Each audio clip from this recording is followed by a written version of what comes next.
This is June. And this is Annie. Welcome to June and Annie's TV. Hello guys, so ang pag-uusapan po natin ngayon ay tungkol sa TikTok Affiliate Shop.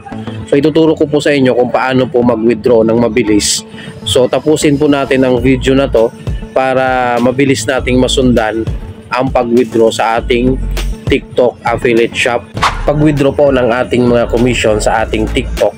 So kung naipon na po yon, so pwede na po siya nating i-withdraw. Alam ko po, wala naman po siyang limit, yung maximum or minimum na pwede nating i-withdraw.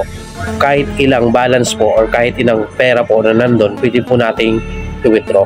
Tapusin po natin ang video na to para makita po natin yung process ng mabilis kung paano tayo makapag-withdraw ng ating commission sa ating TikTok Affiliate Shop.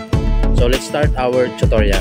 So ayan guys, makikita nyo, i-open nyo lang tong TikTok Affiliate Shop natin, yung TikTok application natin. So ayan, tingnan natin. So hintayan po yan. Then after po nyan, i-click natin tong basket natin. Yan dito po yung ating TikTok Shop. Ito pong TikTok Shop, sa baba po ng may basket na yan. Click po natin yan. So nandyan po makikita nyo po yung ating TikTok Shop Creator Center. So dito po sa pinakababa makikita natin yung TikTok Shop Toolkit. Ito po yung bagong update po ng TikTok ngayon. So makikita nyo po nandyan po yung Product Marketplace. Nandyan din po yung Manage Showcase and yung Earnings. So i-click po natin tong Earnings. Itong sa pangatlo po. So i-click po natin yan. So makikita po natin, nandyan po yung available balance po natin. So may nakalagay dyan ng withdraw balance. So yan lang po ang i-click natin para makapag-withdraw tayo ng mabilis sa ating commission dito sa TikTok Affiliate Shop. Click natin tong withdraw balance. Then, meron po tayong tinatawag na method ng mga withdrawal. So nandyan po yung manual withdrawal and meron din po dyan na auto withdrawal. So sa manual po, ang alam ko po, mag-fill out po tayo dyan ng ating details and mag-picture din tayo ng ID, mag-selfie din tayo. So dito na po tayo sa auto withdrawal kung gusto po nating mabilis na pag-withdraw. So click po natin tong auto withdrawal, then select primary account. Kung makikita nyo, meron tayong mga add payout method. So marami po tayong pagpipilian dyan. So may bank transfer po tayo. So para po mabilis, so karamihan ginagamit naman po ay yung GCash. So i-click po natin tong GCash. Then i-fill out po natin dyan yung ating number. Ayan, pakain natin yung number ko.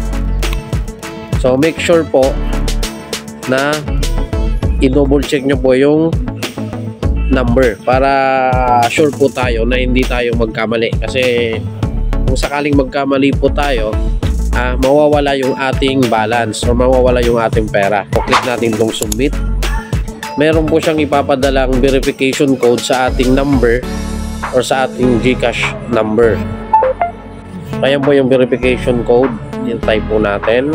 Ang ilalagay po natin na number doon is yung GCash number po natin. So paalala lang po, yung GCash number po ang ilalagay nating number doon. Click lang po natin yan yung withdraw balance. So hintayin po natin. So ayan po, lalabas po dyan yung details. Yung ating GCash, yung pinil out natin kanina na GCash account natin. So dito po nakalagay yung amount. So ilalagay nyo po kung ilan po yung i-withdraw nyo. So para sa akin po, so konti lang naman yung naipon ko.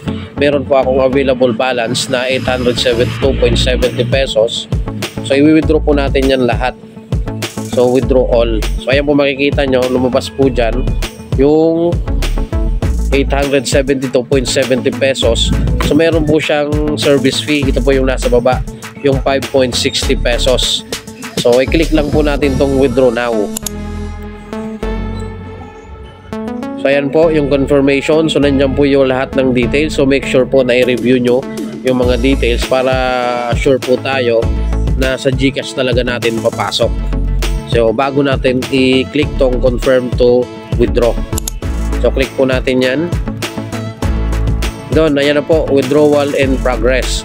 So funds should arrive in 1 business day. So maghihintay po tayo ng 1 business day. Ayun po, hindi na po, pumasok na po siya sa GCash. Ayan po, makikita nyo po, hindi na tayo maghihintay ng 1 business day. So nakita nyo naman po na pumasok na agad sa aking GCash. So i-check po natin. Ayan po. So ayan po, nasa baba, you have received 867.10 GCash. So wala po siyang 1 business day.